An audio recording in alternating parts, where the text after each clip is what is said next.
કોઈ શબ્દ ઓમ બોલીને ત્યાંથી નીકળી ગયા બાપા. પણ પાછા વળ્યા, પણ મામો ઊભો નથી થઈ શકતો.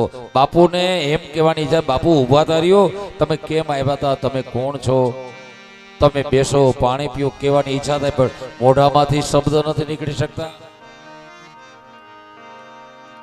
બાપુ તરત કટ કટ કટ કટ દાદરો ઉતર્યા છે.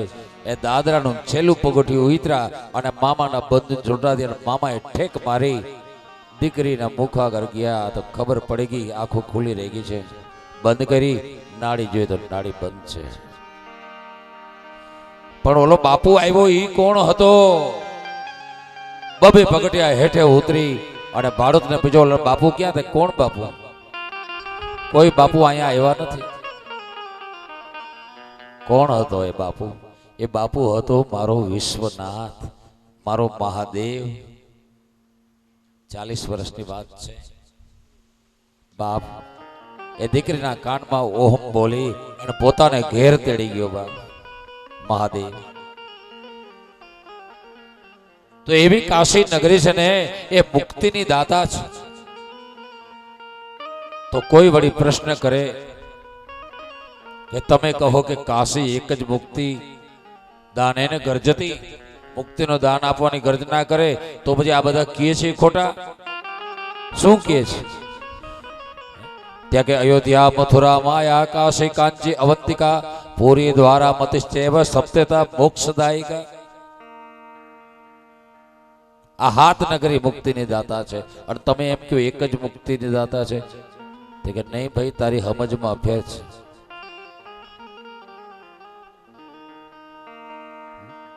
અન્યાણી તીર્થક્ષેત્રાણી કાશી પ્રાપ્તિમ કરાણી વે.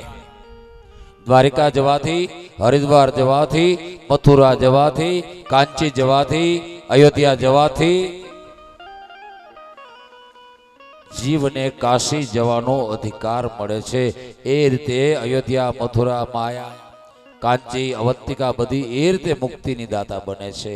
બાકી મુક્તિની ડાયરેક્ટ દાતા હોય તો કાશી નગરી છે. બાપ કાશી નગરીમાં ગયા પછી ત્યાં ભજનની જરૂર નથી, ભક્તિની જરૂર નથી, તપની જરૂર નથી, મંત્રની જરૂર નથી, માળાની જરૂર નથી, આસનની જરૂર નથી, દીવાની જરૂર નથી, ધૂપની જરૂર નથી, દર્શનની જરૂર નથી, નૃત્યની જરૂર નથી, ગીતની જરૂર નથી, સ્તુતિની જરૂર નથી, કથાની જરૂર નથી. માત્ર મરણાંત મુક્તિ આ કાશી નગરી છે. આ કાશી વિશ્વનાથ.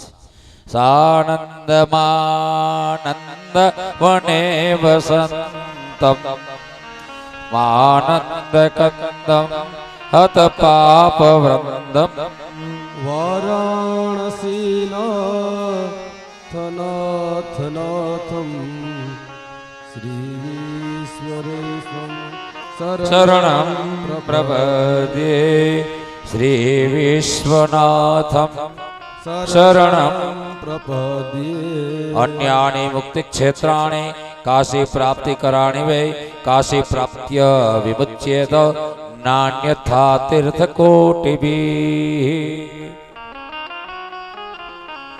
કાશ્યામૃતસ્તુ સાલોક્યમ સાક્ષાત પ્રાપ્નોતિ સતમ. નતઃ સ્વરૂપતામ યાતિ તત સાનિધ્યમ અશ્નુતે. તતો બ્રહ્મૈકતામ યાતિ ન પરાવર્તતે પુનઃ. કાશીમાં જનાર જીવને 4 પ્રકારની સાનિધ્ય, સાલોક્ય, સામીપ્ય અને સાયુજ્ય એ દરેક પ્રકારની મુક્તિની પ્રાપ્તિ કાશીમાં જીવને થઈ જાય છે. બાપ પરંતુ ભગવાન વ્યાસજી લખે છે, પરંતુ મારા મહાદેવના શરણમાં જે જીવ ગયેલો હોય, આ બાપુ જેવો જે જીવ, જે સંત, જે મહાત્મા, જે ભક્ત, કોઈ પણ જ્ઞાતિનો, કોઈ પણ ઉંમરનો જીવ સાચા હૃદયથી પરમાત્મા શિવને સેવતો હોય, એ જીવ ગમે ત્યાં મરે, ગમે ત્યાં એનું શરીર છૂટે, પરંતુ એને મુક્તિ જ મળે છે. ભારપૂર્વક ભગવાન વ્યાસજી લખ્યું છે. વ્યાસજીની કલમ છે આ. શિવ ભક્ત જ્યાં મરે ત્યાં એને માટે કાશી જ છે. આમ તો કારણ કે એને સાચી કાશીની માહિતી મળી ચૂકી હોય છે. બાપ કાશીમાં ભગવાન વ્યાસજી જે આ પુરાણો લખ્યા એ મધ્યમેશ્વરના આરાધન કરીને લખ્યા છે. એની કથા પણ હું તમને કહીશ. વેદના વિભાગ કર્યા મધ્યમેશ્વર શિવલિંગ છે અને કાશી ક્ષેત્ર 5 કોષનું છે. એમાં ગંગા નદી ઉત્તર વાહિની વહે છે. ત્યાં 84 ઘાટ, મણિકર્ણિકા ઘાટ છે, 84 ઘાટ છે. ત્યાં ઢોંઢીરાજ ગણેશ છે, ત્યાં કાલરાજ ભૈરવ છે, ત્યાં લોલાર્ક મુખ સૂર્ય છે, ત્યાં બિંદુ માધવ છે. કાશીનું માપ યાદ રાખજો કેટલું છે? 5 કોષ. 5 કોષી છે. પંચકોશી નામ એનું પેલું નામે પંચકોશી છે. એમ બાપ આ બધી કાશી છે. તમારા ને મારા શરીર 5 કોષ છે. જ્ઞાનમય કોષ, વિજ્ઞાનમય કોષ, મનોમય કોષ, આનંદમય કોષ. 5 કોષનું મારું તમારું શરીર બનેલું છે. આ આપણી કાશી છે. આ પંચકોશી છે મારું તમારું શરીર. એની મધ્યમાં આ કાશીની મધ્યમાં મધ્યમેશ્વર બિરાજમાન છે. ત્યાં ધક ધક ધક ધક થાય છે. ત્યાં અને એ જ કાશીમાં અવિમુક્તેશ્વર છે અને એ જ કાશીમાં કાશી વિશ્વનાથ છે. તો આ શરીરમાં હૃદય સ્થાન છે. ત્યાં મારો મધ્યમેશ્વર વસે છે. આ 2 ભવન છે એનું નામ અવિમુક્ત છે. શાસ્ત્ર કહે છે, ખાલી વાત તમને કહી દઉં, શબ્દ સંભળાવી દઉં એવું નથી. યોગ શાસ્ત્રો હા પાડે, શાસ્ત્રો હા પાડે અને શિવ શાસ્ત્ર પણ હા પાડે. 2 ભવનની વચ્ચેનું સ્થાનનું નામ અવિમુક્ત છે. ત્યાં મારો અવિમુક્તેશ્વર મહાદેવ બિરાજમાન છે. અને આ બ્રહ્મરંધ્ર છે ને એ જ્યોતિર્લિંગનું સ્થાન છે, કાશી વિશ્વનાથ. એ તો જે શિવ શરણમાં ગયા હોય એને ખબર હોય. આમ શિવ શરણમાં જનારને નક્કી થઈ જાય છે કે આ મારું શરીર છે એ જ કાશી છે. એની અંદર હૃદયસ્થ જે પરમાત્મા છે એ મારો કાશી વિશ્વનાથ છે. દ્રઢપણે માનતો હોય જે જીવ, જે સંત, જે મહાત્મા, જે સાધુ, જે ભગત, જે મહાપુરુષ, એ જ્યાં મરે ત્યાં એને કાશી છે. એની દુર્ગતિ કદી થતી જ નથી. શિવ માર્ગમાં ચાલનારની ક્યારે પણ દુર્ગતિ નથી થતી. બાપ મને એ વાતનો આનંદ છે કે જે છાયા નવાપરા વિસ્તાર છે ત્યાં મારા મહાદેવના જ ગણો રહેલા છે. મારા મહાદેવના ઉપાસક સાધુઓ જ છે. અહીં બહુ સાધુની મોટી સંખ્યા છે. બાપ ધન્યવાદ છે. આ અતીત સાધુઓએ પ્રભુ શિવને છોડ્યા નથી. એને માર્ગ બદલ્યો નથી. ઘણાએ માર્ગ બદલ્યા, ઘણાએ ધણી બદલ્યા, ઘણાએ બાપ બદલ્યા, પણ આ અતીત સાધુઓએ બાપને નથી બદલ્યો. એ જ બાપ, એક જ બાપના રહ્યા છે. ધન્યવાદ. આહા,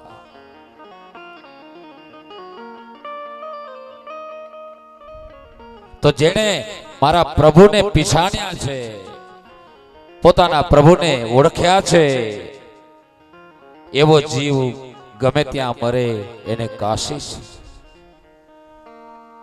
આમ કાશીનું મહાત્મય કહ્યું છે. અને ત્યારબાદ શ્રી ત્રંબકેશ્વર મહાદેવ એ મહારાષ્ટ્રમાં નાસિક નામનું જે શહેર છે કે જે જગ્યાએ રામાયણના ભગવાન રામ અને લક્ષ્મણજીએ રાવણની બેન શૂર્પણખાના નાકના કાન કાપ્યા હતા ને, એ સ્થળનું નામ નાસિક છે. ત્યાંથી 20-25 કિલોમીટર દૂર બ્રહ્મગીરી પર્વતની ગોદ છે. ભગવાન અત્રિના આશ્રમની જેમ ત્યાં પણ એક ઋષિનો આશ્રમ બ્રહ્મગીરી પર્વતની ગોદમાં. અને એ ઋષિનું નામ છે ગૌતમ. એમની પત્નીનું નામ છે અહલ્યા. ગૌતમ અને અહલ્યા ભગવાન શિવના ભક્ત છે.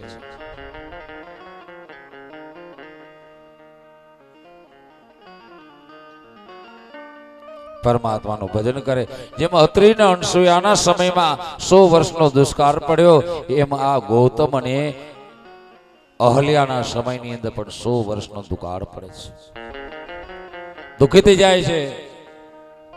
એના પણ શિષ્યો અને પ્રશિષ્યો એ બધા ગૌતમને છોડીને જતા રહે છે.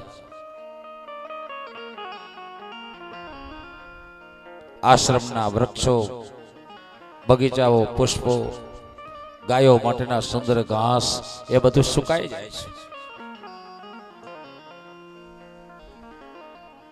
ગૌતમ દુઃખી થાય છે, વિચાર કરે છે કે શું કરવું થાય કે વરસાદ વરસે એ માટે મારે પ્રયાસ કરવો જોઈએ.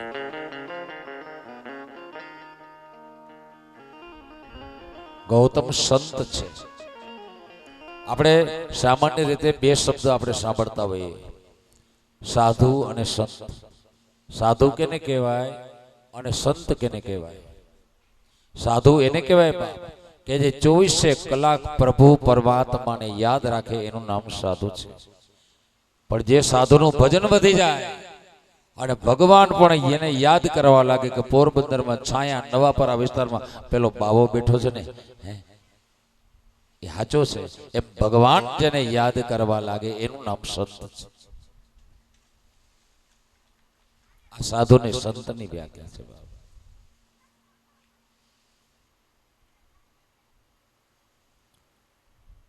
અને નંબર 2, સહન કરે.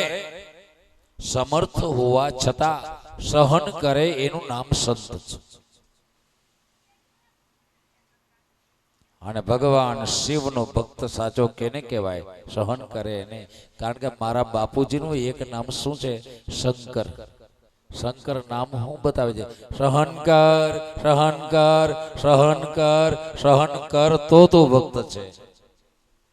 દુઃખોને સહન કર, બીજાના મેણાઓને સહન કર, ખોટી વાતોને સહન કર. ગૌતમ એ કક્ષાના, એ કેટેગરીના સંત છે. ગૌતમ ભજન કરે છે, પરંતુ દુઃખી છે. દુઃખી છે મારા તમારા જેવા ઘણા બધા જીવો માટે, કે આ બધા જીવો ટપોટપ મરે છે, ગાયો મરે છે, ગાયો મકોડા ભરખે છે. શું થવા બેઠું છે? એટલે વિચાર કરો કે વરસાદ વરસાવવો જોઈએ, પણ વરસાદ વરસાવવો કેમ? થાય કે વરુણને પ્રસન્ન કરવા છે. વરુણ જળના દેવતા છે, એટલે વરુણનું સ્થાપન કર્યું, કલશનું સ્થાપન કર્યું છે. કલશની માલિકો થોડું ઘણું જળ માન ભરી અને કલશનું પૂજન કર્યું છે.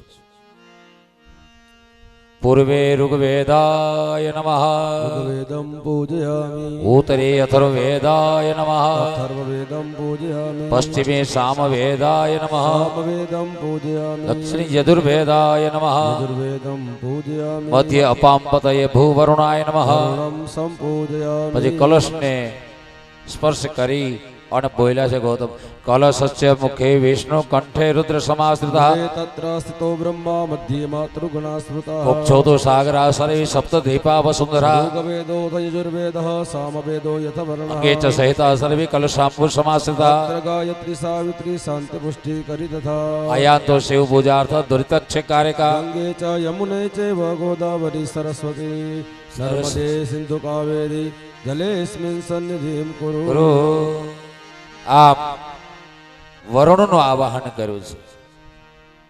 એની પાસે દીપક પ્રગટાવી 2 હાથ જોડી માનસિક પૂજન કરી અને ગૌતમ 2 હાથ જોડી અને પ્રાર્થના કરે છે વરુણ દેવને.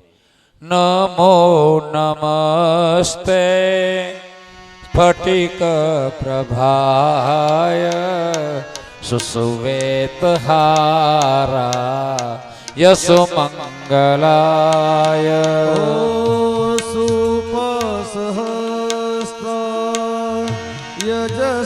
यजशासनाय जनाधिनाथाय नमो नमस्ते. नमो नमस्ते स्फटिक प्रभाय सुसुवेत हारा यशो मंगलाय. सुपसहस्रा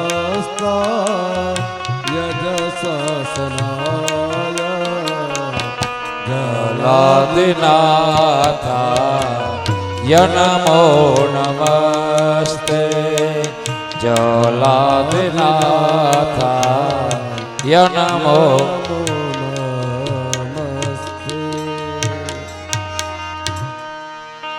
વરુણ ભગવાનની 6 મહિના ઉપાસના કરી વરુણ ભગવાન પ્રસન્ન થયા, દર્શન આપ્યા. ગૌતમ કહો કયું કાર્ય કરું? ત્યારે ગૌતમ કહે છે કે હે વરુણ દેવ, આપ તો જલના સમુદાયના ઈશ્વર છે. લોકોનું, ગાયોનું, જીવ જંતુનું, પશુ પક્ષીનું દુઃખ મારાથી જોવાતું નથી. તો હે વરુણ દેવ, તમે વરસાદ વરસાવો અને આ દુષ્કાળના સમયને દૂર કરો. ત્યારે વરુણ કહે છે કે હે ગૌતમ, મારા ઉપર પણ બીજી સત્તા છે. મને ઓર્ડર કરે ને ત્યારે વરસાદ વરસે, ત્યાં સુધી હું કાંઈ ન કરું. હું તો ચાકર છું એક.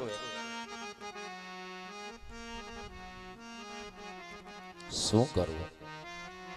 અસમર્થ, વરસાદ વરસાવવા અસમર્થ છું. ત્યારે ગૌતમ કહે છે તો પછી એક કામ કરો, આપ મને ખૂટે નહીં એવું કંઈક જળ આપી દો. એ તો આપી શકો? હા, એક કામ કરો ગૌતમ, જેમ માં અનસુયાને ગંગાજીએ કહ્યું હતું એમ ગૌતમને વરુણદેવ કહે છે કે 1.5 ફૂટ લાંબો, 1.5 ફૂટ પહોળો, 1.5 ફૂટ ઊંડો, 1 હાથ લાંબો, પહોળો ને ઊંડો એવો ખાડો કરો. 1 હાથ બરાબર 1.5 ફૂટ થાય. ખાડો કર્યો ને વરુણદેવે એને જલથી ભરી દીધો છે. એક કુંડનું નામ છે કુશાવર્ત કુંડ. આજે તમે ત્રંબકેશ્વર જાઓ ને દર્શન કરવા તો એ કુંડે સ્નાન કરવું જોઈએ. બાપ, એ જલથી ભરી દીધો. એમાંથી ગમે એટલું તમે પાણી એમાંથી ખેંચશો તો 1 તસુબાર પર પાણી ઓછું નહીં થાય. આપ વરુણ વરદાન દઈને ગયા. ત્યારે એ ખાડામાંથી પાણી ભરી અને પહેલા તો એને ગાયત્રી કરી છે ગૌતમે, અને ત્યારબાદ એ ગૌતમે ત્યાં ગાયો માટે થઈને ઘાસ વાવ્યો છે. યજ્ઞો કરવા માટે થઈ અને જવ, તલ, કાંગ આદિ હૃત દ્રવ્યનું વાવેતર કર્યું છે. યજ્ઞમાં હોમાય એને હૂત દ્રવ્ય કહેવાય.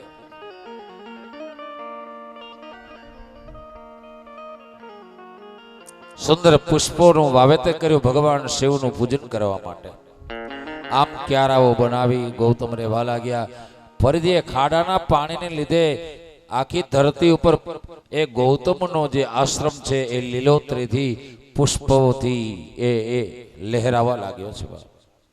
હૂત દ્રવ્યોથી, ગાયો માટેના સુંદર ઘાસથી આસપાસના પ્રદેશોમાંથી ગાયો આવવા લાગી છે અને ગાયો એ ઘાસ ખાઈને નભવા લાગી છે. ભગવાન ની સેવા માટે પુષ્પો મેળવી એ પુષ્પોથી ગૌતમ પ્રેમથી ગૌતમ અને અહલ્યા ભગવાનની સેવા કરવા લાગ્યા છે. બહેનું હવે કે આસપાસના પ્રદેશોમાં જાણ થઈ એટલે ત્યાંના બ્રાહ્મણો હતા. એ બ્રાહ્મણો ગૌતમની પાસે આવ્યા અને કહેવા લાગ્યા, જો તમે રજા દો ને તો અમે અહીંયા અમારા આશ્રમ બનાવીએ. ગૌતમ કહે કે ભાઈ, ખુશીથી તમે સૌ પોતપોતાના આશ્રમ બનાવો, મને એમાં શું વાંધો હોય, પણ આશ્રમ તો બનાવી, પણ પાણીનું અમારે શું કરવું? તો કે આ પાણી તમારે પાણી અહીંથી લઈ લેવાનું. આ પાણી કે મારું નથી, ભગવાનનું છે.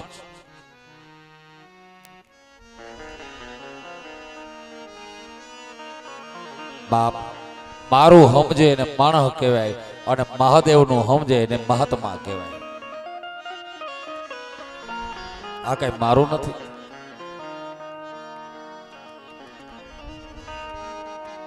બ્રાહ્મણો ખુશ થયા અને પોતપોતાના શિષ્યોને પત્ની પરિવાર કુટુંબ સાથે આવી અને નાનકડા આશ્રમ બનાવવા લાગ્યા. અને બધા જ બ્રાહ્મણો આ ગૌતમના આશ્રમમાંથી પાણી મેળવી અને નભવા લાગ્યા છે. એ લોકોએ પણ ગાયો પાડી, એ લોકોએ પણ ફૂલ ઉગાડ્યા, એ લોકોએ પણ જવતલ વાવ્યા. વિસ્તાર આખો બધો જ લીલોતરીથી, પુષ્પના બગીચાઓથી, પક્ષીઓના કલરવથી ગુંજવા લાગ્યો છે. એ બન્યું એવું પાણીનો સ્તોત્ર એક જ જગ્યાએ છે, આવડો 1.5 ફૂટનો જ ખાડો છે. હવે એમાંથી પાણી ભરવા માટે 24 કલાક લાઈન લાગવા લાગી. ખાડાને તોડવાની વરુણે ના પાડેલી છે. એમાંથી પાણી સિંચવું પડે, ભરવું પડે, કારણ કે 1.5 ફૂટ જ ઊંડો ખાડો છે, 1.5 ફૂટ જ પહોળો છે અને 1.5 ફૂટ જ લાંબો છે. હવે એમાં જે અહલ્યા અને ગૌતમ છે એના 4 શિષ્યો રોજ જલ ભરવા જાય. એટલે બીજા બધા બ્રાહ્મણો ને બીજી બધી બ્રાહ્મણીઓને એને માર્ગ આપી દે ને એ પાણી ભરી લે. પછી બધી જ બ્રાહ્મણીઓ પાણી ભરે, કોઈને ના નહીં. પણ એ ગૌતમ અને અહલ્યાના તપના કારણે એ પાણીની પ્રાપ્તિ થઈ. એના કારણે ગૌતમ અને અહલ્યા એ બંનેની ખ્યાતિ વધવા લાગી છે, કીર્તિ વધવા લાગી છે. જેને કારણે જે બ્રાહ્મણીઓ ત્યાં રહેવા આવી છે એ બધી ઈર્ષાથી જલવા લાગી છે, બળવા લાગી છે. ઓલી અહલ્યાડી કેવી બધા એના વખાણ કરે. અમાર તો કોઈ નામ નથી લેતા. ઈ બ્રાહ્મણી છે તો અમે શું બ્રાહ્મણીઓ નથી? કોઈ લોકો અમારા વખાણ નથી કરતા. ઈર્ષા અદેખાય બાપ. ઈર્ષાનો બીજ જ્યારે ઉગે ને ત્યારે જ એને નિર્મૂળ કરી નાખવું જોઈએ. નહીતર જ્યારે એ વૃક્ષ સ્વરૂપ ધારણ કરે ને પછી નક્કી નહીં એ કઈ પરિસ્થિતિ ઊભી કરે. બ્રાહ્મણીઓ ઈર્ષાથી જલે છે. અને એક વખત એને અહલ્યાના જે સેવકો છે એ ગૌતમના શિષ્યો છે એનો તિરસ્કાર કર્યો કે તમારે દૂર ઊભા રહેવું, અમે બ્રાહ્મણ છીએ અને તમે તો સેવક છો. અમે ભરીને આપીએ ઈ પાણી લઈને તમારે જવાનું, જ્યારે આપીએ પછી તમારાથી અમે અભડાઈએ, અમે બ્રાહ્મણ છીએ. સેવકોનું અપમાન કર્યું. સેવકોએ જઈ અને વાત કરી કે આ બાયુ પાણી ભરીને દે 5 કલાકે દે, બપોર પછી દઈએ અને સાંજે દઈએ, પછી પાણી લઈને જાવ એ શું? અહલ્યાને જઈને વાત કરી. એટલે અહલ્યા કે કાંઈ વાંધો નહીં, આપણે પછી લેશું જલ. પણ એક કામ કરો, હું તમને ભરીને આપતી જઈશ જલ અને તમે જલ ભરીને ઘરે પહોંચાડી દેજો. ભલે. પછી તો અહલ્યા પોતે પાણી ભરીને આપવા લાગ્યા સેવકોને. એ સેવકો ઘેર લઈ જાય. પણ એ અહલ્યાની નમ્રતા જોઈને પેલી બ્રાહ્મણીઓ વધારે પડે છે. અહલ્યાએ એક શબ્દ નથી કીધો, એક શબ્દ ન કહ્યો કે તમે આવું શું કામ કરો છો? એક તો તમને રહેવા માટે આશરો આપ્યો, પાણી આપ્યું, છતાં તમે આવું કેમ કરો છો? આમ કાંઈ ન કહ્યું. પરંતુ પેલી વધારે બળી છે અને રાતે પોતપોતાના ઘેર પર્ણકુટીમાં હતા. એના ઘરવાળા બ્રાહ્મણો આવ્યા ત્યારે એને કાન ભંભેરણી ચાલુ કરી. સાંભળ્યું? ભૂદેવો કે શું? ઓલી અહલ્યા છે ને ગૌતમની ઘરવાળી, ઈ તો એવી ફાટી છે. એને આમ કહ્યું છે ને એને આમ કહ્યું. અવડી સવડી વાતો કરી. બેનોને ખબર શું કહેતી હોય. આમ કઈ બહુ સ્પષ્ટતા નથી કરી કે શું બહુ કહ્યું એમ, પણ કટુ વચનો કહ્યા છે, ખટપટ કરી છે. પેલા બધા બ્રાહ્મણો કાચા કાનના થયા. પોતપોતાની પત્ની પર વિશ્વાસ રાખી અને બધા જ બ્રાહ્મણોએ બીજે દિવસે મીટિંગ કરી કે આનું આપણે કંઈક કરવું જોઈએ. આ ગૌતમ ને અહલ્યા એ થોડા તો સળગતા હતા. ગૌતમના બધા વખાણ કરે, એ લોકોના કોઈના નહીં. એમાં હવા આપી બ્રાહ્મણીઓએ.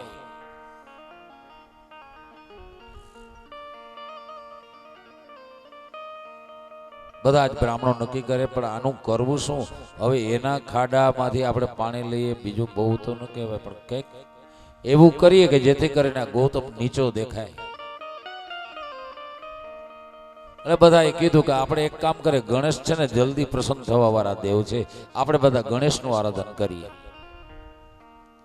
ભાદરવો મહિનો આવે છે, ગણેશનું કરીએ. હા, ગણેશનું સ્થાપન કર્યું છે. રોજ ગણેશનું પૂજન સિંદૂર, દ્રોકડ, પુષ્પ, ધૂપ દીવાથી કરવા લાગ્યા છે. હરિ ઓમ ગણાનાન્વા ગણપતિગું હવામહે પ્રિયાનાત્વા પ્રિયપતિગું હવામહે નિધિનાં ત્વા નિધિપતિગું હવામહે વશો મમ આમજા ગર્ભદમાત્મજાસી ગર્ભદમ એકદત્ત સર્વકર્ણમ વરદામય હસ્તકમ પાસાંકુશધરમ દેવમ ધ્યાયે સિદ્ધિ વિનાયક વક્રતુંડ મહાકાય સૂર્યકોટિ સમપ્રભ વિઘ્નમ કુરુ મે દેવ સર્વકાર્યેષુ સર્વદા. બધાય બ્રાહ્મણો ગણેશનું આરાધન કરે છે. 6 મહિના ગણેશની સેવા કરી ગણેશજી પ્રગટ થયા. કહેવા લાગ્યા કે હે બ્રાહ્મણો, તમે મને શા માટે પ્રશ્ન કર્યો? અમારું પૂજન શા માટે કર્યું? શું ઈચ્છો છો તમે?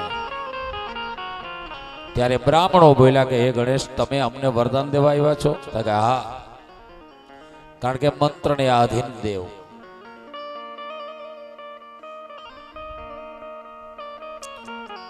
માગો. ત્યારે બધા જ બ્રાહ્મણો માહે માહે મળી જઈ અને આગેવાન બ્રાહ્મણો તો એને કંઈક કહ્યું અને આગેવાન બ્રાહ્મણે ગણેશને કહ્યું. શું કહ્યું? હે ગણેશ, તમે પ્રસન્ન થયા હો ને, તો તમે એક કામ કરો. આ ગૌતમે જે જગ્યાએ ગાયો માટેનું ઘાસ વાવ્યું છે ને અને યજ્ઞ કરવા માટે જવતલ વાવ્યા છે ને, એ ક્યારામાં તમે ગઈઢી ગાય બનીને જાઓ, ઘરડી ગાય બની. હવે એમ કહ્યું અને ગણેશજી સમજી ગયા કે આ લોકો શું કરવા માંગે છે. ના પાડવા જાય છે ગણેશ. એટલામાં એ બ્રાહ્મણ બોલ્યા, જો ગણેશ, જેણે જે ભજન કર્યું એનું ફળ તો દેવોએ આપવું જ જોઈએ. તમે જો આવ્યા છો અને અમને માગવાનું કહ્યું છે તો તમારે દેવું જ જોઈએ. ગણેશે સલવાણા, ક્યાં શું કરવું? આ લોકોને કહ્યું માગો. ઠીક છે, શું ઈચ્છો છો? ગઈઢી ગાય બની જાઓ, હાડપિંજર જેવું શરીર, અને ગૌતમનો ડાંગરનો જે ક્યારો છે યજ્ઞ કરવા માટેનો, એમાં તમે જાઓ અને તમને માત્ર ઘાસના ગુચ્છાથી હાંકે ને ઈ કહે ને, એટલામાં તમારે એ ગાયનું શરીર છોડી દેવાનું. બસ આટલું કરવાનું. ગણેશ સમજી ગયા કે આ લોકો ગૌતમ ઉપર ગૌ હત્યાનું કલંક ચડાવવા માંગે છે, વિના અપરાધે અપરાધી બનાવવા માંગે છે. ના પાડે છે ગણેશ. હે બ્રાહ્મણો, રહેવા દો. આ તમે યોગ્ય નથી કરતા. કે ઉપસ્કૃતમ પુરાયેસ્તુ તેભ્યો દુઃખમ હિતમ નહીં યદા ચ દીયતે દુઃખમ તદા નાસો ભવેદિહ. જેણે તમારા ઉપર ઉપકાર કર્યો એને તમે દુઃખ દેવા માંગો છો. હે બ્રાહ્મણો, શ્રૂયતા મૃષય સર્વે યુક્તમ ન ક્રિયતે ધુના અપરાધમ વિના તસ્મે કૃત્યતામ હાનિરેવહી. દુષ્કાળના સમયમાં, પાણીના અભાવમાં તમને જે બ્રાહ્મણે આશરો આપ્યો, એવા હે બ્રાહ્મણો તમે સાંભળો. શ્રૂયતા મૃષય સર્વે યુક્તમ ન ક્રિયતે અધુના અપરાધમ વિના તસ્મે. એ ગૌતમનો કોઈ અપરાધ નથી, છતાં તમે કૃત્યતામ હાનિરેવહી, એને જો તમે હાનિ પહોંચાડવા ઈચ્છો છો તો હાનિ તમારી જ થશે. હે બ્રાહ્મણો, આવું આરાધન કરીને તમે મને આરાધ્યો છે, આટલા જ્ઞાની થયા, છતાં તમને સૂઝ્યું છે શું? આ ગણેશ કે સાચું કહ્યું છે. આપણું સાહિત્ય કે છે, રૂપિયો હાથમાં આવે પછી ભલભલાના વિચાર બદલી જાય. જ્ઞાનનો પુસ્તક હાથમાં આવે, કંઈક આમાં ઉતરે થોડું ઘણું, પછી માણસનો અહંકાર વધી જાય. પણ એવાઓને કોઈ ભજનિકે કહ્યું છે, શું કહ્યું? માનવ નડે છે માનવીને મોટો થયા પછી માનવ નડે છે. માનવીને મોટો થયા પછી ચાવી મળે ગુનાઓની જ્ઞાની થયા પછી ચાવી મળે ગુનાઓની જ્ઞાની થયા પછી માનવ નડે છે.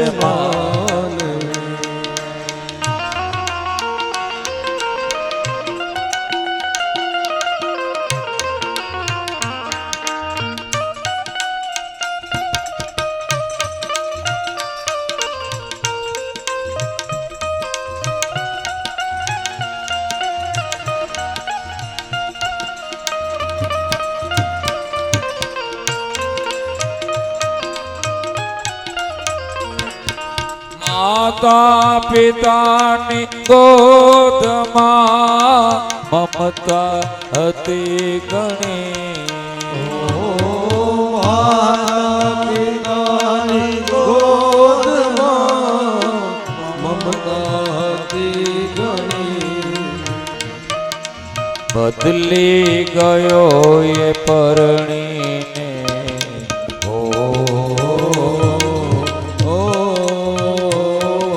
બદલી ગયો એ પરણીને યૌવન મળ્યા પછી માનવ નડે છે માનવી.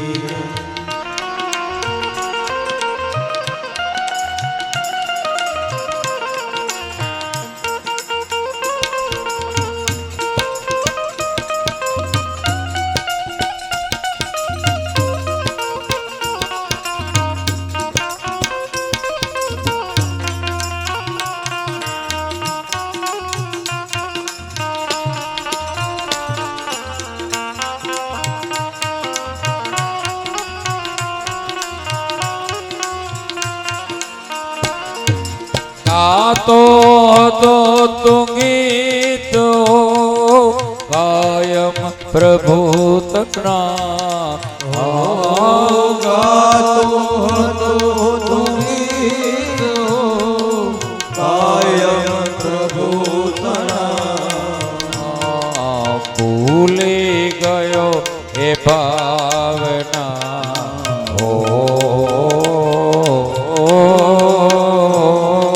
ભૂલી ગયો એ ભાવના. ભાઈ પૈસો થયા પછી માનવ નડે છે માનવીને મોટો થયા પછી માનવ નડે છે માનવી.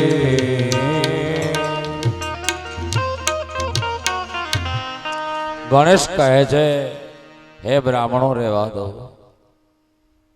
તમે જ્ઞાની થયા પણ કેવળ શુષ્ક જ્ઞાની છો. તમે વિના અપરાધે ગૌતમને દંડ આપવા માંગો છો, પણ આખરે તો એ ગૌતમ તો સંત છે. એ તમારા આ કૃત્યને પણ સહન કરશે, કારણ કે સહન કરે એને જ સંત કહેવાય. પણ હે ગણેશ કહે છે કે હે દુષ્ટો, તમારે જ ભોગવવું પડશે. સજ્જનને દુઃખ આપવું યોગ્ય નથી. ઉપકાર ઉપર અપકાર કરવો તે યોગ્ય નથી. છતાં એ બ્રાહ્મણો સમજ્યા નહીં. ગણેશ તમારે આપવું હોય તો આજ આપવું પડશે. બાપ, હૃદય કમલની મધ્યે જ્યારે ઈર્ષાનો બીજ સળગે છે ને, ત્યારે બુદ્ધિ બહેર મારી જાય છે. અદેખાય એવી વસ્તુ છે. હૃદય અને બુદ્ધિના કોન્ટેક્ટને ખતમ કરી નાખે છે. સારો વિચાર ના આવવા દે. માટે ઈર્ષાથી દૂર રહેવું. ગણેશ નિશાસો નાખીને કહે છે ઠીક છે. ગણેશજી ત્યાંથી ગયા. પેલા લોકો છુપાઈને જોવા લાગ્યા. ગણેશજીએ વૃદ્ધ ગાયનું રૂપ લીધું છે અને ગૌતમ ઋષિએ જે ડાંગરના ક્યારા વાવેલા છે તેમાં ગયા છે. ગૌતમ સવારનો વખત છે, પરમાત્માના પૂજન માટે ફૂલો ચૂંટવા માટે આવેલા છે. ટોપલી ભરાય એ સમયે એને જોયું કે એક ગઈઢી ગાય, એ વૃદ્ધ ગાય ખાય છે એના કરતા બગાડે છે વધારે. જે ડાંગરના ક્યારા એને યજ્ઞો કરવા માટે રાખેલા છે. ગાયો માટે તો ઘાસ વાવેલા જ છે. બાપ ગૌતમે એવો અવાજ કર્યો ગાયને હાંકવા માટે, પણ ગાય સાંભળતી નથી. એટલે ગૌતમે એક ઘાસનો ગુચ્છો લીધો, ખાલી ઘાસનો ગુચ્છો લઈને આમ ઘા કર્યો અને હા કહ્યું. ઘાસનો ગુચ્છો જેવો ગાયના શરીરને અડક્યો કે તરત જ ગાય જમીન ઉપર ઢળી પડી અને થોડીક વાર તરફડી અને શાંત થઈ ગઈ છે. શરીર શાંત થઈ ગયું. પેલા બધા પાપીઓ છુપાઈને જોતા હતા, તરત દોડીને આવ્યા. અરે ગૌતમ, તે આ શું કર્યું? પેલા તમે કહેતા હતા અને તરત જ તુકારામાં આવી ગયા. એ ગૌતમ, તે આ શું કર્યું? પાવી, એ ગૌવતિયારા, તું દૂર જા, તે ગાયની હત્યા કરી. અરે આવા બ્રાહ્મણ હોય ગૌવતિયારા? મેણા ચાલુ કર્યા. એક સામના ચારે કોતી બ્રાહ્મણ હોય. ગૌતમ પણ દિગ્મૂઢ થઈને ઉભા છે. અરે મારાથી અજાણતા શું થયું? આ મારા હાથે ગાયનું મૃત્યુ થઈ છે, મારી નજર સામે બન્યું છે. એક પક્ષ એમ કહે છે કે ગૌતમને જાણ થઈ ગઈ છે કે પોતે ગૌહત્યા કરી નથી, પણ આ લોકોનો એક તરકટ છે, કાવતરું છે. કઈ બોલ્યા નહીં ગૌતમ. દૂર જઈને ઉભા રહ્યા. ત્યારે પેલા બ્રાહ્મણો કહેવા લાગ્યા, એ ગૌહત્યારા, તું અહીંથી દૂર જા, તારું મોઢું બતાવ નહીં. ગૌ હત્યારાનો, બ્રહ્મ હત્યારાનો, માતૃ હત્યારાનો, ભ્રૂણ હત્યારાનો, દારૂડિયાનો, જુગારિયાનો મોઢું જોઈને પહેરેલે કપડે સ્નાન કરવું જોઈએ. તે ગાયની હત્યા કરી છે, તું અહીંથી દૂર જા. એટલે ગૌતમ ઋષિ ત્યાંથી 1.5 કિલોમીટર દૂર ગયા છે. ગૌતમને ખબર છે કે જે ગૌહત્યા કરી લે, જેનાથી બ્રહ્મહત્યા થઈ જાય, જેનાથી શરાબનું પાન જિંદગીમાં એક જ વખત, એક જ ટીપું દારૂનું પી લે, એક જ વખત જિંદગીમાં પેલો ગંજીપતો હાથમાં લે, આ બધાને પતિત કહેવાય. તમે ધૂન બોલો છો ને કે રઘુપતિ રાઘવ રાજા રામ પતિત પાવન સીતારામ. રઘુપતિ રાઘવ રાજા રામ પતિત પાવન સીતારામ. હે રઘુપતિ રાઘવ રાજા રામ પતિત પાવન શ્રી તારામ. રઘુપતિ રાઘવ રાજા રામ પતિત પાવન સીતારામ. રાત્રે નિંદ્રા દિવસે કામ, ક્યારે ભજશો સીતારામ. રાત્રે નિદ્રા દિવસે કામ, ક્યારે ભજશો સીતારામ. શ્રી રામ જય જય રામ, શ્રી રામ જય જય રામ. બોલો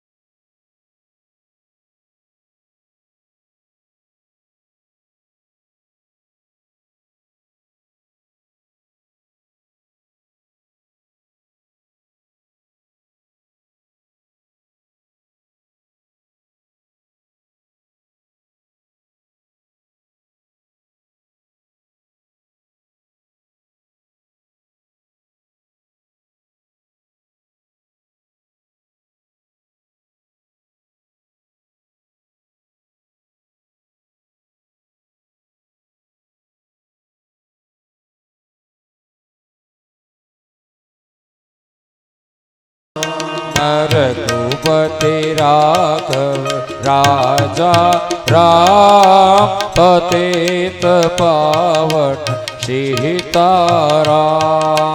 રઘુપતિ રાઘવ રાજા રામ પતિત પાવન સીતારામ. પતિત પાવન સીતારામ. પતિત પાવન સીતારામ. પતિતોને પાવન કરનાર ભગવાન રામ અને સીતાજી છે. પણ આપણે ધૂન બોલીએ પણ એનો કઈ અર્થ ન સમજીએ. હંમેશા કોઈ પણ મંત્ર, કોઈ પણ નામ, એના અર્થને જાણવું જોઈએ કે શું કહેવા માંગે છે.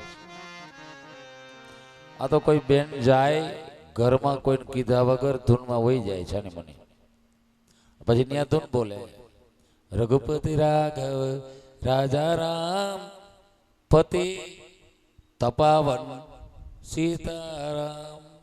ઘેર જાય ને પછી ઘરવાળા બાંધે. આવી રીતે જે કરે એને પતિ તપાવન એટલે ઘરવાળાને તપાવે તે પતિ તપાવન સીતારામ. પણ પતિ તપાવન સીતારામ નથી. વાસ્તવમાં સીતારામજી તો પતિતને પાવન કરનાર છે. તમે જાઓ ભગવત ભજનમાં તો ઘરની અનુમતિ લઈને શાંતિથી પ્રેમથી જાઓ, પ્રેમથી ભજન કરો તો પતિ તપશે નહીં પણ પતિ આનંદ કરશે, પતિ આનંદમાં આવશે. પતિતનો મતલબ શું થાય? પતિત કેને કહેવાય?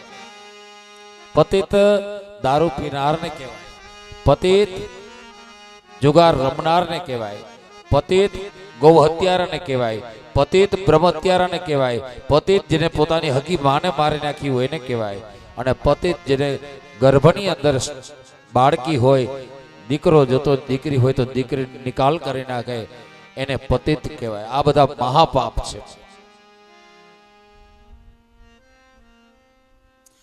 વેદની અંદર એમ કહેલું છે કે પતિતને વૈદિક ધર્મ આચરણ કરવાનો અધિકાર રહેતો નથી. એ કોઈ મંદિરમાં જઈ શકે નહીં. એને મંદિરમાં જવાનો અધિકાર સમાપ્ત થઈ જાય છે પતિતોને. વેદનો મંત્ર હોય એ બોલવાનો, વેદને માન્ય મંત્ર હોય એ બોલી શકતો નથી.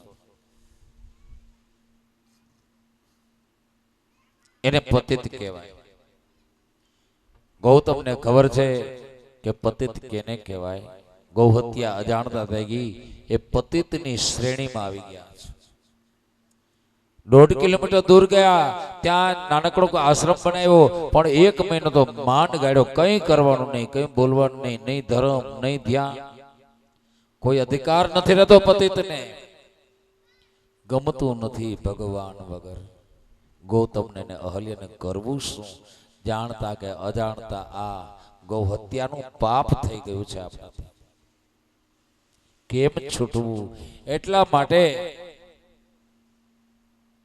એ ગૌતમ અને અહલ્યા પોતાનો જે મૂળ આશ્રમ છે ત્યાં પેલા બ્રાહ્મણો પાસે ગયા છે. ભૂદેવોને ભેગા કર્યા, બ્રાહ્મણોને. જેમ એક ક્ષુદ્ર માણસ હોય, ભયંકર અપરાધી હોય અને દૂર ઉભો રહીએ અને ઓલા બધા એનાથી અભડાતા હોય, બ્રાહ્મણો દૂર ઉભા રહ્યા. છેટે ગૌતમ ને અહલ્યા ઉભા રહી, હાથ જોડી અને બ્રાહ્મણોને પૂછવા લાગ્યા છે કે અમને ક્યાંય ગમતું નથી, અમે પતિત થયા છીએ, આમાંથી છૂટવા માટેનો કોઈ માર્ગ તમે બતાવો. પેલા તો ઓલાવે જ તરકટ કરેલું હતું, એને જ પૂછે છે ગૌતમ. કારણ કે ગૌતમ છે ભોળા છે, મારો મહાદેવ ભોળો છે, અને ભોળપણનો ગુણ હોય ને તો જ એ શિવ ભક્ત કહી શકાય. ભોળપણનો ગુણ હોવો જરૂરી છે.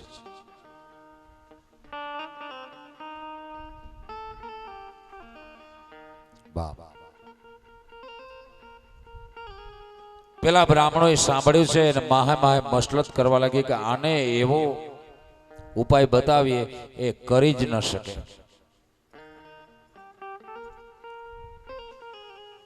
એટલે બ્રાહ્મણો કે મસલત કરીને બોલ્યા, ભલે તારે ગૌતમ આમાંથી છૂટવું હોય ને, એ અહલ્યા અને ગૌતમ તમારે આમાંથી છૂટવું હોય ને, તો તમને અમે પ્રાયશ્ચિત આપીએ છીએ. એ પ્રાયશ્ચિત એ છે કે આ બ્રહ્મગીરી પર્વત છે ને એની 108 પ્રદક્ષિણા કરો. ન કરી શકે કોઈ. 108 પ્રદક્ષિણા કરો અને અહીં તમે 1 કરોડ પાર્થિવ શિવલિંગ બનાવી અને એનું પૂજન કરો. અથવા સ્વર્ગની નદી ગંગા છે ને, એ ગંગાને તમે અહીંયા લાવો. મહારાષ્ટ્ર બ્રહ્મગીરી પર્વતમાં લાવો. અશક્ય છે. ગૌતમ 2 હાથ જોડી અને કહે છે કે તમે જે મહેશભાઈ ઓક્શન કહેવાય ને, ઓપ્શન, કારણ કે હું તો ઠોઠ નિશાળ્યો છું, 6.5 ચોપડી ભણ્યો એટલે બહુ ખબર નહીં. ઓપ્શન એટલે કે વિકલ્પ. હાઈ ઓપ્શનમાં તમે જે બીજું આપ્યું છે પાર્થિવ શિવલિંગનું પૂજનનું, એ હું કરીશ. જ્યાં પહોંચ્યા ત્યાં જેટલા થશે એટલા. પણ એ બ્રાહ્મણો 1 કરોડ શિવલિંગની પૂજા થઈ જશે પછી તો હું આ પાપમાંથી છૂટીશ. હા, બ્રાહ્મણોને ખબર છે કે 1 કરોડ શિવલિંગ કરી લેવા એ કઈ નાની માના ઘર નથી. બાપ હા, ગૌતમે નક્કી કર્યું મનથી કે હવે તો પાર્થિવ શિવલિંગની પૂજા કરીશ. અને પાર્થિવ શિવલિંગનું પૂજન પોતે જે નવો આશ્રમ બનાવ્યો છે એમાં ચાલુ કર્યો છે. એના ગૌતમના હૃદયનો ભાવ, પ્રેમ, એની લગની જોઈ અને સ્વર્ગની નદી ગંગા છે ને ત્યાં સામેથી આવી છે. ગૌતમનો આશ્રમ છે બ્રહ્મગીરી પર્વતમાં. ત્યાં એક ઉંબરાનું ઝાડ છે, ઉદુંબર કહેવાય છે. એ ઉંબરાના ઝાડની એક ડાળી, એ ડાળીની એક શાખા, એ શાખાના અગ્રભાગમાંથી ગંગાજી વહેવા લાગ્યા છે ગૌતમના આશ્રમ. ઉંબરાના ઝાડની ડાળીની શાખામાં. અને એ ગંગાજી ત્યાં એકત્રિત થવા લાગ્યા અને એ ગંગાજીથી ભગવાન શિવનું અભિષેક ગૌતમ કરવા લાગ્યા છે. જ્યારે પેલા બ્રાહ્મણોએ તો શરત મૂકી હતી કે ગંગાજી આવે ત્યારે તમારું આ પતિતપણું દૂર થઈ જશે. અને ગંગાજી સામેથી આવ્યા છે. બાપ, તમે પોરબંદરમાં રહી તમે મહાદેવને સાચા હૃદયથી ભજતા હો, મારા મહાદેવને સાચા હૃદયથી ચાહતા હો, તો ગંગાજી તો સામેથી આવે. બાપ, ઈ ગંગાજી પાળિયાદમાં આપો વિહામણ. મૂળ એનું થાનગઢ, ચોટીલા થાનગઢ. થાનગઢના મૂળમાં સંત ગેવીનાથના મૂળ શિષ્ય આપો મેપો જાતનો કુંભાર હતો. બીજો થયો આપો રતો, નાની મોલડી ને મોટી મોલડીના. એ આપા રતાનો જમાઈ થયો આપો જાદરો, એ પણ સંત થયો. આપો ગોરખો, આપો દાણો થયા. પાળિયાદમાં આપો વિહામણ થયો. સત્તાધારમાં આપો ગીગો થયો. ચાલાલામાં આપો દાણો થયો. આ બધા મહાપુરુષો એકબીજાથી ચડ્યા હતા. બાપ, આપો વિહામણ કેવો ભયંકર જેસલ જાડેજા જેવો ડાકુ હતો, પણ એને જ્યારે અન્નક્ષેત્ર ચાલુ કર્યું, ભગવત ભજન ચાલુ કર્યું, ત્યારે એક વખત એના અન્નક્ષેત્રમાં એના આશ્રમે, વિહામણ આપાના આશ્રમે એક સાધુ આવ્યા છે. સાધુ અતિશય ક્રોધી. થોડી ઢીલ થઈ આપા વિહામણને માળાને પૂર્ણ કરતા સાધુ ગાળો બોલવા લાગ્યો છે. તું ભગતડો આવો છો, તું આવો છો, તું આવો છો. જે વિહામણને જોઈ અને આખી પ્રજા થરથર ધ્રુજતી, જોતા વેત જ ખુલ્લો ભાલો હાથમાં રાખનારો વિહામણ અને ભર બજારે ઘોડાને દોડાવનારો આપો વિહામણ કાન નીચા કરી બાપુની વાણી સાંભળે છે, ગાળો સાંભળે છે. જાણે કેમ સંસ્કૃતના શ્લોકો સાંભળતો હોય એમ સાંભળે. સમય થયો, ગાળું બધી પૂરી થઈ ગઈ. પછી વિહામણે હાથ જોડી કીધું, બાપુ પ્રસાદ લઈ લ્યો, ભોજન કરો. બાપુએ વળી પાછી ગાળો ચાલુ કરી, નથી ખાવું મારે. સાંજ પડી રાત પડી વિહામણે પણ કંઈ ખાધું નહીં. બીજા જતા દુખિયા હતા સાધુ હતા એને જમાડ્યા. રાત પડી બાપુને કીધું બાપુ આસન જમાવો તમારું. નહીં, મુझे આસન નહીં ચાહીએ, તું જા. વિહામણ આપો છેલ્લે વિનંતી કરી કરી થાક્યો અને સૂતો પોતાની જગ્યામાં પોતાના આસને. અને ઓલો બાવાએ એના વિહામણ આપવાનો જે ગેટ હતો દરવાજો, દરવાજાથી બહાર આસન લગાવ્યું પોતાનું. સૂતો પણ રાતે નીંદર નથી આવતી. એમાં અડધી રાતે ખખડાટ થયો. પેલા બાવાની નિદ્રા ઉડી અને જોયું તો બે ગાયો આવી છે વિહામણના આંગણે. અડધી રાત્રે ગાયો આવી છે. ઓલો આખું ચડવા લાગ્યો સાધુ કે આ શું છે? એ ગાયો આવી છે કાળી. એ કાળી ગાયો આવી અને આપા વિહામણના આંગણામાં લોટવા માંડી છે. લોટીને જ્યાં પરત નીકળીને તો ચંદ્રની ચાંદનીમાં જોયું ઓલા બાવાએ કે કાળી ગાયો હતી ને ધોળી થઈ ગઈ છે, ધોળી બની ગઈ. અને સાધુ છે ઊભો થઈ અને કૂદકો મારીને ગાયું પાસે ગયો. પૂછડા પેગડા, માતા આપ કોણ છો? ત્યારે ગાયું બોલી, એ ક્રોધી બાવા, તે સંસાર ત્યાગ્યો પણ આ ક્રોધ તો ત્યાગ્યો નહીં. આવા સંતોના આંગણે અમે અમારા પાપ ધોવા આવીએ છીએ. આ હું છું ગંગા અને આ છે જમના. આ ગુજરાતની અંદર આવતી ગંગા અને યમુના આપા વિહામણ પાળિયાદના આંગણે. અને વીરપુરમાં જલારામ બાપા ઈ ગંગાજી ને જમનાજી પોતે માથે ગોરીયું લઈ અને પાણી ભરતી જગ્યામાં ઈ ગોરીયું હજી વીરપુર છે. કોક દી વીરપુર જાવ તો જોજો, ગંગાજી ને યમુનાજી જલ ભરવા આવતા. માથે મોટા મોટા ગોરા લઈ અને જલ ભરતા. ઈ આપણો ભારત ભૂમિ છે ને ઈ આપણો ગુજરાત છે બાપ. જો તમે પ્રભુનું ભજન સાચા હૃદયથી કરો તો ગંગાજી ને જમનાજી તમારે ઘેર સામેથી આવે. તમારે ગંગા ન જવું પડે, તમારે યમુના ન જવું પડે બાપ. ભગવાનના ભજનમાં એવી તાકાત છે, તમારા હૃદયના પ્રેમમાં એવી તાકાત છે, તમારા હૃદયના ભાવમાં એવી તાકાત છે. ગૌતમના આશ્રમમાં ઉમરાના ઝાડની શાખામાંથી ગંગાજી પ્રગટ થયા છે. કારણ કે પ્રભુ શિવને વરી ચૂકેલી એ જોડી છે ગૌતમને અહલ્યા. પેલા બ્રાહ્મણોને જાણતે ત્યાં તો મોટા સરોવર જેવું, મોટા કુંડ જેવું ગંગાજળ એકત્રિત થઈ ગયું છે. પ્રેમથી ગૌતમ અને અહલ્યા પાર્થિવેશ્વર મહાદેવની સેવા કરે છે. આ બાજુ પેલા બ્રાહ્મણોને જાણ થઈ કે ગંગાજી આવ્યા છે, આનું પતિત પણ તો ગયું. અસંભવ ગંગાજી કેમ આવ્યા હશે? એ સમયે બ્રાહ્મણો આવે છે અહીંયા સ્નાન કરવા ગંગાજીમાં. વાં તો પેલો એક ખાડો જ હતો, વરુણ જળ હતું, પણ અહીં તો ગંગા જળ પ્રગટ થયું છે.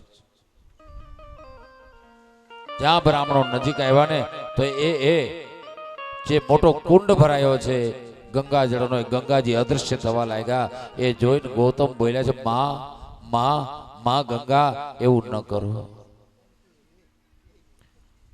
ત્યાં તો ગંગાજી અદૃશ્ય થઈ ગયા. એક ટીપું, એક બિંદુ જલનું નમળે. ગૌતમ પ્રાર્થના કરે છે, માં આ બધા ઉપર દયા કરો.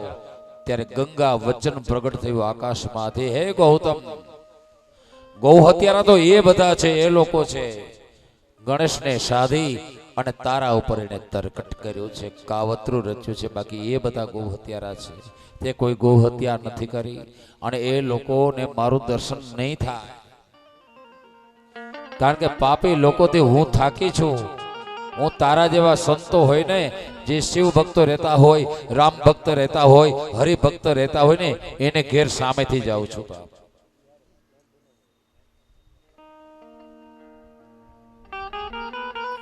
ત્યારે ગૌતમ કહે છે, માં એવું ન કહો. આ બધા સજ્જનો છે, પણ કર્મે કરી, યોગે કરી, કર્મના યોગે, અને એ આ ખ્યાલમાં પહોંચેલા છે. માં તમે દયા કરો. ત્યારે ફરીથી ગંગા વચન પ્રગટ થયું, હે ગૌતમ, એ લોકોને જો મારું દર્શન કરવું હોય, ગંગાજળનો સંગ્રહ કરવો હશે, તો એને 1008 આ બ્રહ્મગીરી પર્વતની પ્રદક્ષિણા કરવી પડશે. અથવા તો પાર્થિવ શિવલિંગોનું પૂજન કરવું પડશે. જો એ કરશે તો જ એને મારું દર્શન થશે. પેલા બ્રાહ્મણોને ભૂલનું ભાન થયું છે. ગૌતમને વંદન કરવા લાગ્યા છે. ગૌતમની પ્રાર્થનાથી ફરીથી માં ગંગા એક દાભડાનું થૂંભડું છે. દાભડો એટલે દર્ભ, અતિશય પવિત્ર. આપણા કોઈ પણ પવિત્ર કાર્યમાં દાભડો હોવો જોઈએ. એ દાભડાના થૂંભડું જે નીચેનું થડ કહેવાય, એ થૂંભડામાંથી ગંગાજી ફરીથી પ્રગટ થયા ગૌતમની પ્રાર્થનાથી. દાભડાને સંસ્કૃતમાં કુશ કહેવાય. ત્યાં એક કુંડ બન્યો. એ કુંડનું નામ પડ્યું છે કુશાવર્ત કુંડ.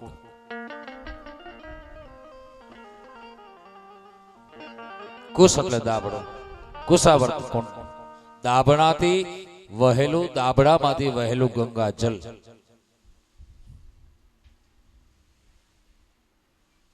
શત્રુ જેના પર ઉપકાર કર્યો, એ બ્રાહ્મણોએ અપકાર કર્યો.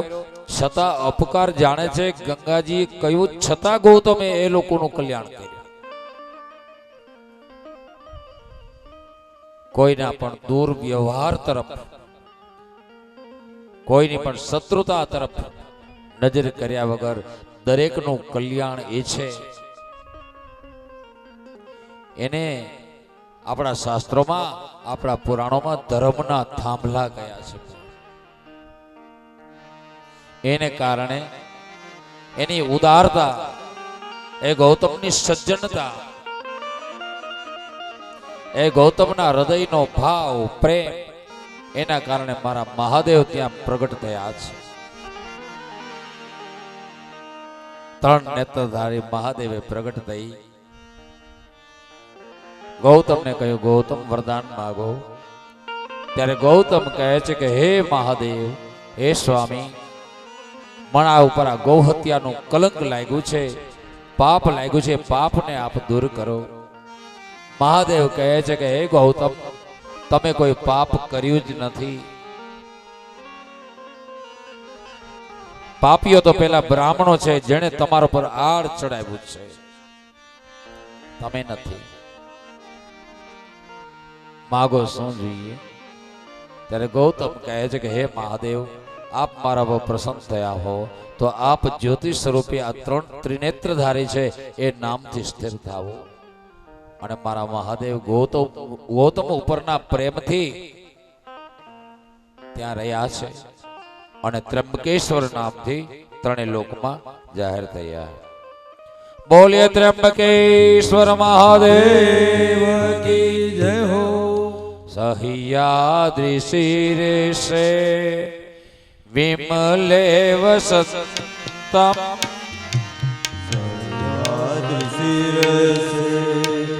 વિમલે વસંતમ, સહ્યાદ્રી શિરેશે વિમલે વસંતમ, સહ્યાદ્રી શિરસે વિમલે વસંતમ, ગોદાવરી તીર પવિત્ર દેશે, ઓ ગોદાવરી પવિત્ર દેશે, યત દર્શનાત પ્રાત ક્રમાસુનાશ, દર્શનાત ક્રમાસુનાશ, પ્રયાતિ તમ ત્રંબકમીશમીને, પ્રયાતિ તમ ત્રંબકમીશમીને, સહ્યાદ્રી શિરેશે, સહ્યાદ્રી શિરેશે.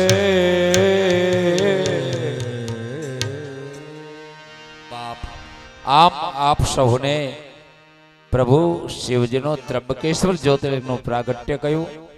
ત્યાં કુશાવર્ત કુંડ છે અને કોઈ પણ અપરાધ થઈ ગયો હોય એવો કોઈ પણ જીવ ત્રંબકેશ્વરના દર્શન કરવા જાય તો તુરંત જ એના બધા જ અપરાધની માફી મળી જાય છે. આમ મેં તમને 8મા જ્યોતિર્લિંગની કથા કહી, હવે 9મા જ્યોતિર્લિંગની કથા કહું, પણ કરવું શું? પેલી આડી આવે છે, ચાએ હે ચાએ, આહા ચાએ જમણત જાવિયા, આભૂષણ ઘડિયા. ચાય જમન તજાવિયા, ચાએ ચાએ ચાએ જમણત જાવિયા, આભૂષણ ઘડિયા. નગરી મગત નગતમાં ત્રિકમ ત્રણે ટાળ. ચાએ ચાએ ચાએ જમણત જાવિયા, આભૂષણ ઘડિયા. ચાએ જમણત જા. આ ચારનું ગીત આયુર્વેદના પુસ્તકમાં છે. આયુર્વેદ યાને હિન્દુસ્તાનનો વૈદ્ય છે. એમાં પ્રાગજી કરીને વૈદ છે ને, એણે આ ગીત લખ્યું. પ્રાગજી વૈદ્ય બાપ. આપણે 10 મિનિટનો વિરામ રાખશું. 10 મિનિટ પછી ફરીથી પ્રભુ શિવજીના કથા રસને માણશો. 10 મિનિટ ચા પાણી પીઓ, મોજ કરો.